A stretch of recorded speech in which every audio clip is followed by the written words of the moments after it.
रंगात माखलेले चेहरे, रस्त्यांवर बेधुंद नाचणारी गर्दी आणि तऱ्हेतऱ्हेच्या स्वादिष्ट मिठाईची रेलचेल.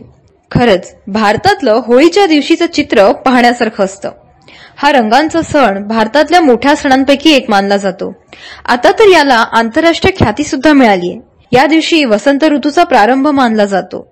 या सणाशी निगडीत अनेक पौराणिक कथा आहेत. त्यापैकी प्रल्हादाची कथा सुप्रसिद्ध आहे. प्रल्हाद हा विष्णू भक्त, पण त्याचा पिता हिरण्यकश्यपू हा अत्यंत अत्याचारी राजा होता. या राजास देवाकडून एक विशेष वर प्राप्त होता की त्याचा मृत्यू न मानवाकडून न प्राण्याकडून, न दिवसा न रात्री, न घरात न घराबाहेर असा होईल. अशा विलक्षण अटींमुळे तो स्वतःला अमर समजू लागला होता. त्याने राज्यात सर्वांना फक्त त्याचीच पूजा करण्याची आज्ञा केली. पण त्याचा पुत्र प्रल्हाद मात्र विष्णू भक्तच राहिला. त्यामुळे संतापून एके दिवशी हिरण्यकश्यपूने स्वतःची बहीण होलिका हिला प्रल्हादासोबत पेटत्या अग्नीत बसाव्यास सांगितलं. म्हणजे प्रल्हादास देहदंडच.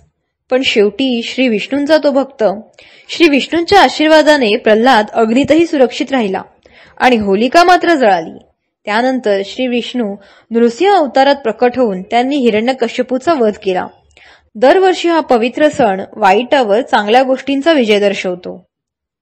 या होळीच्या सणात भारतात जसं लोकांच्या उत्साहाला उधाण येतं, तसंच भारतातील व्यवसाय क्षेत्रावरही त्याचं प्रतिबिंब उमटलेलं आपल्याला पाहायला मिळतं. कारण या एकट्या सणाची भारतात चक्क 60,000 कोटींची बाजारपेठ आहे. कॉन्फेडरेशन ऑफ ऑल इंडिया ट्रेडर्सचा अंदाज यावर्षी सुमारे 60,000 कोटींची उलाढाल होईल असा होता. गेल्या वर्षीच्या तुलनेत हा आकडा तब्बल 20% वाढलाय. आता सण म्हटलं की खरेदी आलीच. लोकांनी रंग विकत घेतले, नाना तऱ्हेचे रंग.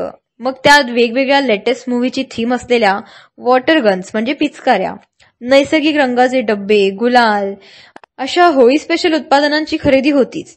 त्या व्यतिरिक्त हार, फुले, नारळ अशी इतर पूजा साहित्याची खरेदी ओघाने आलीच. शिवाय होळीसाठी खास कपड्यांची खरेदी करणारी दर्दी मंडळी आहेतच.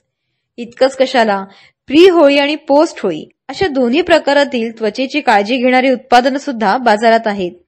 अगदी नारळ तेलाचीही विक्री यावेळेस वाढली होती. मग पुन्हा सण म्हटलं की खाद्यपदार्थांची रेलचेल आलीच. यावर्षीही तऱ्हेतऱ्हेच्या मिठाईची लोकांनी खरेदी केली. बेफाम होळी खेळल्यानंतर स्विगी आणि झोमॅटोची आठवण साहजिकच होती. इन्स्टंट फूड डिलिव्हरी ऍप्सच्या ट्रॅफिकमध्येही यावर्षी वाढ पाहायला मिळाली. या सणाच्या बदलत्या स्वरूपानुसार अनेक ठिकाणी, विशेषतः शहरांमध्ये होळी पार्टीज किंवा इव्हेंट्स आयोजित केले गेले होते आणि त्याची आर्थिक गणितही खूप मोठी आहेत बरं का. आश्चर्याची गोष्ट म्हणजे पर्यटन क्षेत्रालाही होळी सणाचा फायदा झालेला आहे. इंडिगो सारख्या कंपन्यांनी त्यांच्या फ्लाईट्समध्ये होळीविषयी सवलत दिलेली होती. स्पाइस जेटच्या क्रू मेंबर्सने तर होळीच्या गाण्यावर केलेलं सादरीकरण व्हायरल झालं होतं. यावर्षी होळी वीकेंडला लागून आल्यामुळे फ्लाइट्स बुकिंगमध्ये 50% वाढ झाली. यात निव्वळ होळी सणाचा अनुभव घेण्यासाठी भारतात येणाऱ्या परदेशी पर्यटकांचंही प्रमाण आहे. एकूणच भारतातला प्रत्येक सण भारतीय बाजारपेठेसाठी खरोखरीची पर्वणी असतो. होळी सुद्धा याला अपवाद नाही.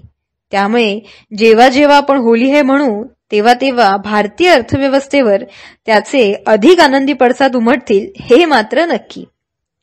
असे विविध विषयांवरील माहितीपूर्ण व्हिडिओ पाहण्यासाठी अवांतर चॅनलला जरूर सबस्क्राईब करा. धन्यवाद.